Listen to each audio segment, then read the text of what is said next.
Bismillahirrahmanirrahim. Alhamdulillahi ala ni'matil Islam wal iman wa kafa biha min ni'mal. Alhamdulillahilladzi ja'alani min ummati Muhammadin sallallahu alaihi wasallam. Jazallahu anna sayyidina Muhammadan sallallahu alaihi wasallam bima huwa ahluh. Amma ba'du. Assalamualaikum warahmatullahi wabarakatuh. Teman-teman sahabat channel Abu Raya Malik dan teman-teman peruqyah, Bapak Ibu yang sedang menonton tayangan ini, semoga Bapak Ibu dan penonton mendapatkan ampunan Allah, dilancarkan segala rizkinya, dilapangkan dadanya, diangkat seluruh penyakit zahir wa batinan, diangkat beban yang ada di pundaknya. Amin ya rabbal alamin. Kali ini di part 6 saya akan menjelaskan bagaimana cara meruqyah pasien. Nah, sering ditanyakan, gimana sih cara meruqyah pasien? Apa aja yang harus dibaca? Bacaannya itu apa aja, ayat-ayatnya, gitu kan. Nah, jadi di dalam sebuah ruqyah, ayat apapun itu bisa dibaca. Jadi ayat apapun bisa dibaca. Jadi 30 juz itu bisa buat ruqyah. Al-Quran itu semuanya bisa buat ruqyah.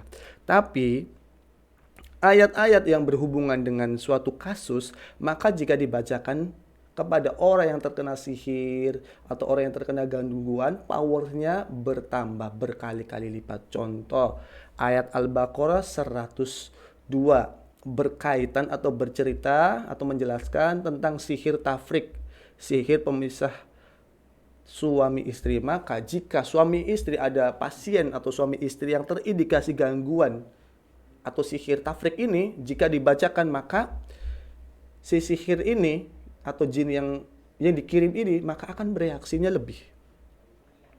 Gitu. Jadi alurnya ayat apapun itu bisa dibacakan untuk ruqyah. Tapi ayat-ayat yang sesuai dengan satu kasus, misal kasusnya itu sihir, maka ayat-ayat yang dibaca itu berkaitan dengan sihir. Kalau dengan penyakit ain, maka yang dibaca itu penyakit ain. Nah, nanti di sini ada ayat-ayatnya. Saya jelaskan. Nah, terus gimana tahapan cara kita meruqyah? Yang pertama, kalau kita sebelum meruqyah itu harus membaca perlindungan diri. Doa perlindungan diri. Minimal ta'awud. A'udzubillahi samil alim minasyaitonir rajim. Nah, itu dibaca 1 kali, 2 kali, atau 3 kali. Nah, terserah seikhlasnya. Kenapa sih seikhlasnya? Kenapa harus 3 kali, 7 kali, atau 11 kali? Nah, kalau bisa itu jumlahnya yang ganjil, itu lebih utama. Kalau 1 kali hati kita sudah nyambung, itu cukup. Tapi terkadang hati kita ini banyak kotoran banyak maksiat.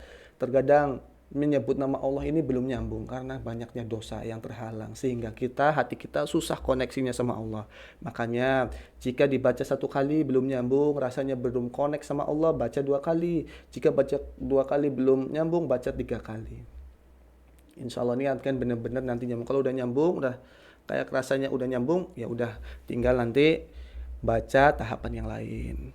Nah, ini ada doa-doa perlindungan, silahkan dibaca dan ada teksnya. Ada latinnya ya, bagi yang nggak bisa baca Al-Quran, baca Arab, baca latinnya nggak apa-apa. Terus nggak bisa baca latinnya, terlalu sulit gitu kan, ada kesulitannya, baca artinya. Ikrar pemutus itu apa sih? Ikrar pemutus itu adalah, nah saya tunjukkan ke teksnya. Ikrar pemutus itu apa sih? Tahapan yang kedua setelah kita membaca ayat-ayat perlindungan bagi pasien ataupun bagi si Roki atau Marki juga ikut baca. Si Roki, saat Roki ini melafalkan dengan suara yang keras, maka si Marki atau si pasien ini juga menirukan. Kita sama-sama meminta perlindungan sama Allah. Yang kedua, jika si pasien ini terindikasi ada gangguan jin nasab, atau ada sihir, atau ada jin pecinta, alangkah baiknya itu melakukan atau membaca ikrar pemutus. Ikrar pemutus itu apa sih? Atau bacaan atau teks yang bertujuan itu mengajak mengajak konsumen, mohon maaf ini ke bawah marketingnya nih, mengajak pasien atau si marki ini untuk bertaubat, menaubati segala sesuatu yang pernah dilakukan, entah itu syirik, meminta bantuan jin, atau menyimpan jimat-jimat, itu ditaubatin agar kita berlepas diri dengan mereka. Intinya itu mengajak berlepas diri. Itu ikrar pemutus. Nah, ini teksnya ini sudah ada di sini. Nah, silakan Bapak Ibu atau teman-teman ini dibaca saat mengikrarkan pemutus bagi si marki. Boleh nggak sih pakai bacaan ikrar pemutus sendiri? Boleh. Yang intinya ikrar pemutus itu mengajak bertaubat, berlepas diri dari keterkaitan dengan bangsa goib, dalam arti yang tadinya suka-suka pasang-pasang susuk, itu niatkan berlepas diri dari susuk, bertaubat. Kalau dia ada gangguan jin nasab, niatkan berlepas diri jadi gangguan jin nasab. Kalau dia pernah melakukan ke tempat orang pintar, meminta bantuan orang pintar atau dukun, maka berlepas diri atau bertaubat. Intinya seperti itu. Kalau dia ada gangguan jin, pecinta jin yang mencintai dia, maka berlepas diri seakan-akan kita ini sedang menceraikan orang yang mencintai kita dari atau makhluk dari kalangan jin. Kita ibaratkan ikrar pemutus ini sebagai talaknya untuk menceraikan jin pencinta itu. Ini tujuan dari ikrar pemutus. Yang penting tidak lepas dari tujuan ikrar pemutus ini, kata-katanya boleh Bapak Ibu itu tambahin atau dirubah atau menggunakan kata-kata sendiri. Yang penting di akhirnya diajak si marki atau pasien ini diajak untuk bersyahadat kembali, memperbaharui iman dan takwa dengan cara syahadat ulang. Terus membaca Asmaul Husna. Nah, penting bacaan Asmaul Husna ini. Nah, ini saya jelaskan supaya hati lebih tersambung dengan Allah saat proses ruqyah. Peruqyah disarankan membimbing pasien terlebih dahulu agar pasien merasa lebih rileks atau tenang dengan olah pernafasan. Tarik nafas dalam-dalam, keluarkan lewat mulut secara perlahan-pelan. Nah, sebelum ruqyah loh ya. Setelah ikrar bermutus, tarik nafas dalam-dalam, relax. Kenapa relax? Itu penting. Nah, ini berkaitan juga nanti dengan metode menghirup parfum. Kenapa? Karena relax itu membuat jantung yang tadinya kan, kalau rata-rata nih ya, rata-rata yang saya sudah jelaskan sebelumnya, rata-rata orang terkena gangguan jin maupun sihir, emosinya berlebihan, marah yang berlebihan, sedih yang berlebihan. Saat kita emosi, saat kita marah yang berlebihan, otomatis apa yang bereaksi yang pertama kali? Detak jantung. Detak jantung kita ini berdetak cepat, dan orang yang kena gangguan jin dan sihir itu detak jantungnya itu nggak normal, dalam arti ya tadi suka marah-marah yang berlebihan, terus tiba-tiba nanti relax lagi, itu cenderung nggak normal. Makanya dengan kita olah pernafasan, tarik nafas, hembuskan, sambil saat tarik nafas ini kalau Allah nggak mengizinkan, kita nggak bisa nafas, nanti dibuang. Alhamdulillah, tarik nafas, Allahu Akbar, hembuskan, Alhamdulillah. Nah, jadi hakikatnya nih, nikmat Allah yang sudah diberikan sama kita itu sudah banyak. Terkadang kita ini lupa bersyukur. Nah, dengan kata-kata seperti itu, maka si pasien ini oh ya tersadar, kita ini udah terlalu banyak dosanya. Nah, seperti itu. Dan kita sebagai nasihat untuk diri kita juga, saat kita ngeruqyah, kalau ruqyah powernya mau tinggi, powernya mau kuat, itu kita harus tenang. Maka kalau peruqyah, saat ruqyah hatinya sudah nggak tenang, gerasa gerusu, terus bawaannya pengen cepat-cepat selesai, itu syaitan tuh udah masuk. Maka harus ditenangkan. Nah, cara menenangkan ya olah pernafasan dulu minimal 3 kali atau sampai kayak relax. Habis kayak relax, seperti kayak kalau sudah relax dadanya, kita panggil dengan memanggil nama Allah yang mulia, membaca Asmaul Husna. Bayangkan bahwa kita ini sedang di ujung kematian saat ini, lalu kita memanggil nama Allah yang mulia, Allah, Allah, Allah. Nah, seperti itu. Untuk mendapatkan syafaat dan pertolongannya. Nah, bacaan berikut adalah bacaannya seperti di bawah nih. Ya Allah, ya Allah. Dan boleh menambahkan dengan Asmaul Husna yang lain yang intinya untuk menghidupkan hati mengingat Allah. Intinya ya. Jadi bacaannya Ya Allah, Ya Allah, Ya Allah, Ya Rahman, Ya Allah, Ya Rahim. 3 kali cukup. Ya Allah, Ya Allah, Ya Rahman, Ya Allah, Ya Rahim. Ya Allah, Ya Allah, Ya Rahman, Ya Allah, Ya Rahim. Ya Rabbana 7 kali. Ya Rabbana, jeritkan hatimu. Jika kita aja sering memanggil orang yang kita cintai di dalam hati, di dalam doa. Nah, kita udah sering nggak panggil nama Allah dengan perasaan yang menjerit-jerit di dalam hati. Ya Rabbana, Ya Rabbana, Ya Rabbana, Ya Rabbana, Ya Rabbana, Ya Rabbana, Ya Rabbana.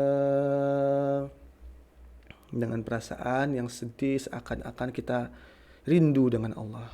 Ya Allah, Ya Rahman, Ya Allah, Ya Rahim.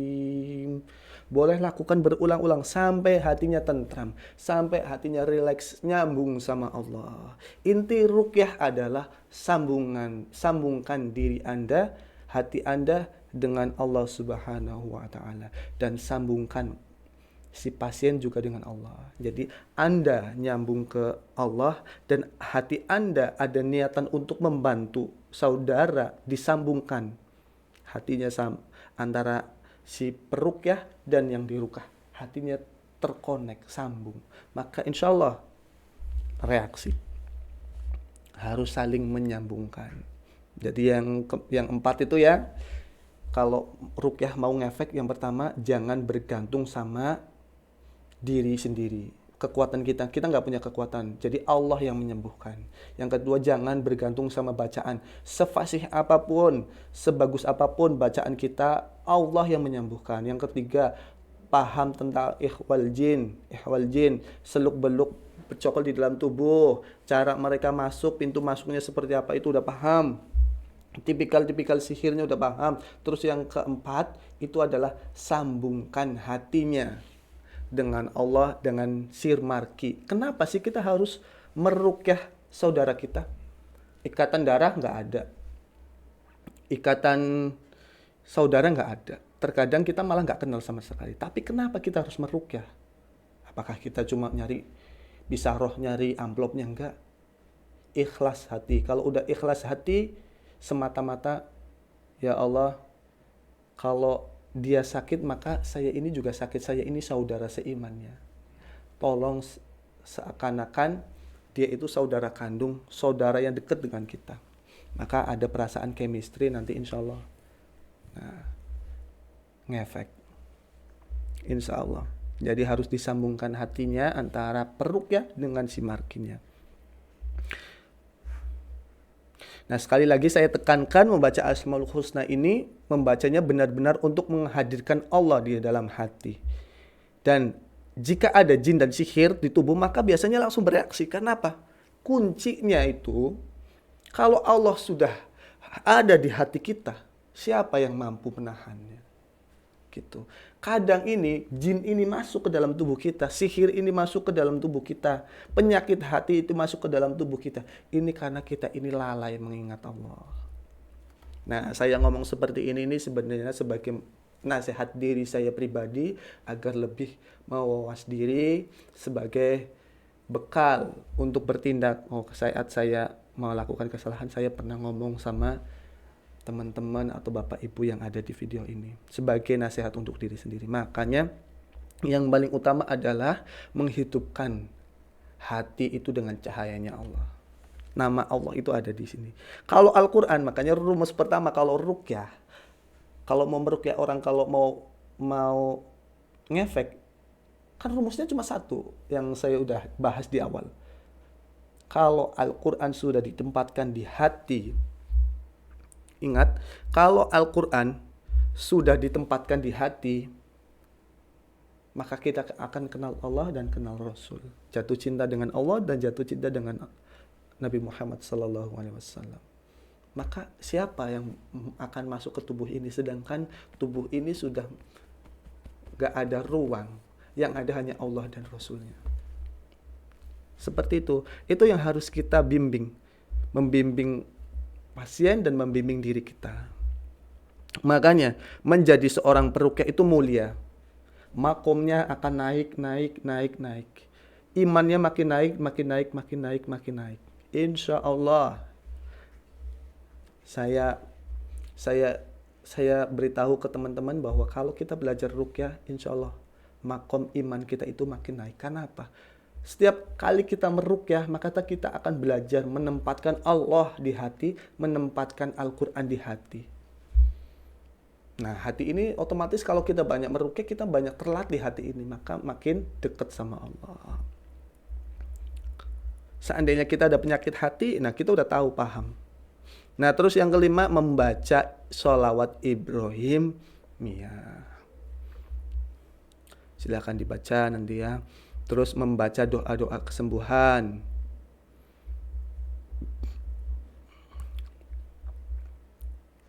Nah, ini ada cara-caranya. Nah, terus setelah membaca doa kesembuhan ini, dilanjutkan membaca doa. Si pasien ini suruh menunduk. Kan tadi udah baca dari awal sampai sholawat Ibrahimiyah dan membaca doa kesembuhan. Dan terus si Marki ini disuruh menunduk, kreseknya didekatkan di mulut. Nanti kita praktek. Didekatkan di mulut, nanti buka mulutnya lebar-lebar, menurunkan, maksudnya apa bahasa Jawanya itu menunduk, bahasa Indonesianya itu menunduk, bahasa Jawanya mendengkul. Dengkul kalau bahasa Jawa, ngapak ya dengkul. Kalau bahasa Indonesianya menunduk. Buka mulutnya lebar-lebar. Nah, nanti di dalam hati mengaminkan doa si peruqyah. Ya Allah, Ya Allah, keluarkanlah seluruh penyakit yang ada di dalam tubuh hamba, penyakit karena gangguan jin maupun sihir, penyakit yang ada di hati hamba. Ya Allah, keluarkanlah seluruhnya tanpa tersisa sedikit pun. Jika di dalam tubuh hamba terdapat ikatan-ikatan yang berasal dari jin maupun sihir, maka lepaskanlah dengan hamba menyebut nama-Mu, ya Allah yang Maha Mulia. Ya Allah ya Rahman, ya Allah ya Rahim. Nah, terus penyakit itu harus ditahdid atau diperintahkan. Wahai, misalkan yang dia terkena sihir tabur atau sihir tanah kuburan sehingga kakinya sakit misalkan. Nah, terus kita perintahkan, wahai semua penyakit yang ada di kaki, keluar dengan izin Allah. Yang ada di punggung, yang bikin sakit punggung, keluar. Yang ada di perut, keluar. Yang ada di dada, keluar. Yang di rahim, keluar. Yang di kepala yang bikin migrain, sakit kepala, keluar. Yang bikin matanya sakit, keluar. Yang bikin dadanya sesak nafas, keluar. Yang bikin asam lambung, bikin mah kronis, keluar semuanya lewat mulut. Naik dengan izin Allah, keluar. Bismillahirrahmanirrahim, Allahu Akbar, keluar semua, ya Allah Akbar, keluar. Nah, kata-kata kayak gini bisa diulang 3 kali atau 1 kali. Nah, nanti si bapak ibunya itu yang sedang diruqyah mengaminkan di dalam hati. Nanti ada perasaan kayak mual, kayak pengen mutah, silakan dimutahkan aja. Nah, barangkali yang mendengar kayak gini juga ini menonton pelatihan ini, kalau ada gangguan ini, insya Allah reaksi, mual-mual, sendawa. Nah, terus membaca ayat-ayat Al-Quran. Nah, ini ayat-ayat langsung metode cepat. Jadi kalau pakai metode cepat ini langsung pakai metode cepat, ini ayat-ayatnya. Tapi kalau nggak pakai metode cepat, nah ini saya jelaskan kembali. Nah, ini yang perlu. Nah, ini ayat-ayat yang metode cepat. Jadi kita ini ngeruqyah ini ayatnya apa aja sih, dalam artian tuh boleh nggak sih baca ya panjang-panjang sampai 1 jam, sampai setengah jam, boleh nggak sih, atau enggak kita cukup 15 menit atau 5 menit baca rukyah. Nah, itu tergantung teman-teman atau bapak ibu yang sedang merukyah. Tergantung, terkadang orang yang dirukyah kita ya, itu jarang jarang membaca Al-Quran. Nah kan rata-rata orang yang kena gangguan jin maupun sihir itu kan jarang sholat, jarang membaca Al-Quran, jarang menghidupkan zikir di rumah, terus jarang, intinya larangan Allah banyak dilanggar, terus perintahnya banyak dilanggar juga, perintahnya jarang dilaksanakan. Makanya kalau orangnya ini jarang, kita lihat jarang baca Al-Quran, sholatnya jarang, bacaan saat kita rukyah bacaannya dilama-lamakan, Al-Fatihah dilama-lamakan 7 kali, terus Al-Ikhlas 7 kali, atau bacaan yang lain dipanjangkan. Kalau bisa itu durasi rukyahnya dilamakan. Tujuannya apa? Supaya si pasien ini terbiasa mendengarkan ayat-ayat Al-Quran.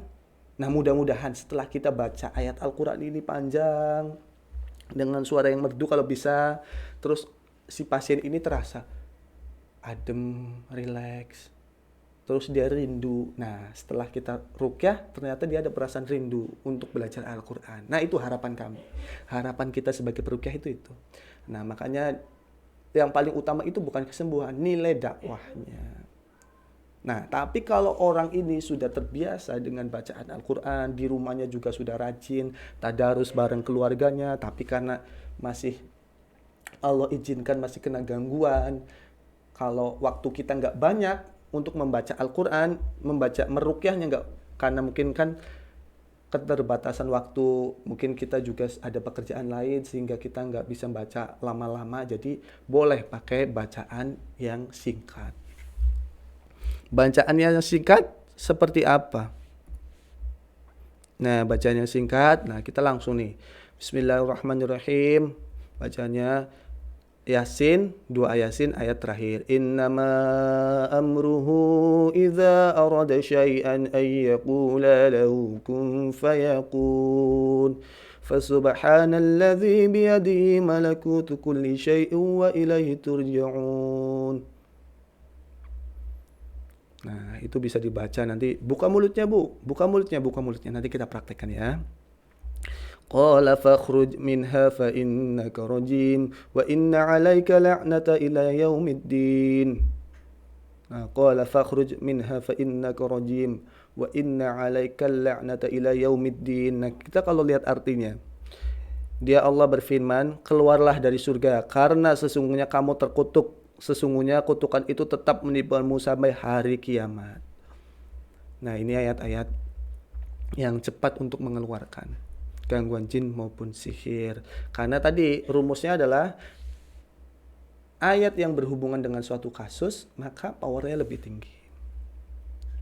Tapi kalau tujuan kita pengen agar si pasien ini terbiasa mendengarkan Al-Quran, terus setelah kita rukyah nanti terbiasa untuk belajar Al-Quran, menghidupkan Al-Quran di rumah, maka bacaannya boleh dipanjangkan. Nah, seperti itu. Terus setelah kita baca, kita perintahkan lagi semua penyakit yang ada di kaki, di punggung, di perut, di dada, di rahim, di kepala, di hati, yang ada di setiap aliran darah, dengan izin Allah, dengan Bismillahirrahmanirrahim, Allahu Akbar, keluar semuanya, keluar. Nah, diperintahkan berulang-ulang. Nanti dibaca lagi ayat Al-Qur'annya,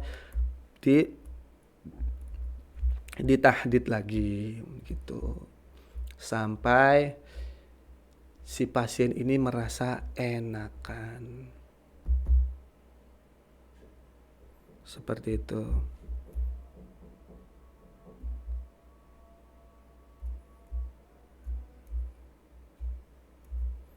Nah, kita break dulu ya, nanti ke part 7.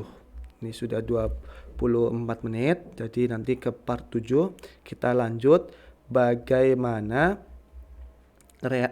reaksi setelah dirukyah itu, reaksinya apa aja sih. Setelah reaksi nanti kita bahas metode gerakan sholat, metode makhrajul huruf, tawassul, dan yang lain-lain. Nah, ini bisa dikembangkan sama teman-teman. Itu nanti ada di part ke-7. Oke. Jadi nanti alhamdulillah nanti 2 sesi lagi, nanti setelah part ke-7, ke-8 nanti kita praktek RUK ya. Dan praktek tester.